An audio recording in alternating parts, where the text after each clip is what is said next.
Hey Latchkey kids and driving mutants, I'm Lady Shasha, I'm mistress of the snark. But today I'm Jill Barb Biggs and this is The Last Drive-In. Let's talk about a movie that was on the video nasty list and was banned in the UK until 1999. The Driller Killer. This is a requested suggested review courtesy of John Steele Resleeved. John Steele suggested that I review this movie in the chat of a live stream. That's why I don't have a screenshot for this particular request, but I did write it down. According to the Internet Movie Database, also known as IMDb, Driller Killer could have easily escaped the UK video nasty list if the original pre-VRA video cover wasn't so graphic. It featured a very bloody close-up of a drill boring into a man's head with lots of blood. The video cover was featured in video catalogs and received many complaints. I could have sworn the title of this movie was just Driller Killer. When did they add the? Apparently it was always there. Anyways, let's get to the drive-in totals. Drill to the back foo, drill to the front foo, drill to the head foo. Actually just a lot of all kinds of different types of drill foo, and one knife foo. Drive-In Academy Awards go to Baby Day as Pamela, who says, "Hey, while I was at a pizza parlor, this creepy old man came up to me and said, 'Sweetie, you don't have to kiss to make babies.'" Harry Schultz, who plays the art dealer Dalton Briggs, for saying, No, this isn't right. This is nothing. This is shit.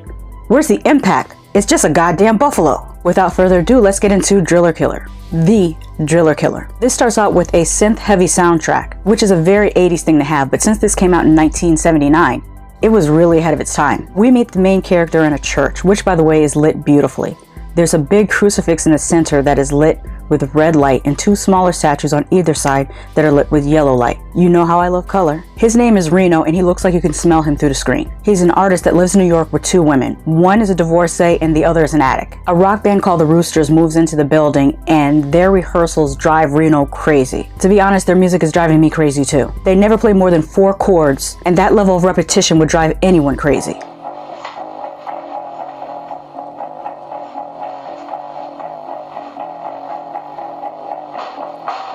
That said, it doesn't take much to drive Reno crazy. Actually, everything drives Reno crazy. Look at his response to getting a cutoff notice from the phone company. "They're gonna come and turn it off tomorrow." "Turn it off, huh?"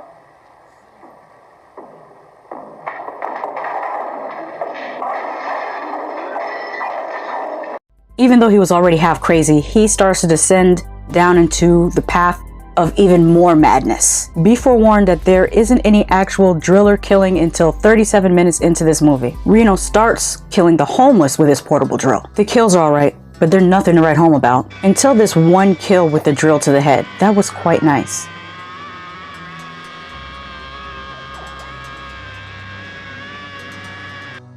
Technically speaking, there's nothing that I can complain about regarding camera work, lighting, etc. It all looks perfectly fine. There are even some creatively shot scenes, like this bathroom scene.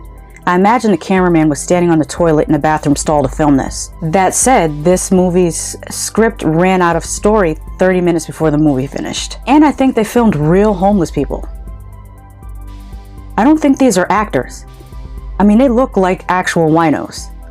The filmmakers probably paid them in liquor to film them. Speaking of homeless people, director Abel Ferreira jokingly claimed that the guy cleaning the taxi cab windscreen near the beginning of the film was Bruce Willis. What? I saw the resemblance. This movie was shot on weekends in between 1978 and 1979. That is why you see some of the actors' hair and clothes changing between scenes, or sometimes within the same scene. While Reno is painting Tony's portrait, Tony is reading to him from the Dictionnaire Infernal, a book that describes demons and their hierarchy in hell.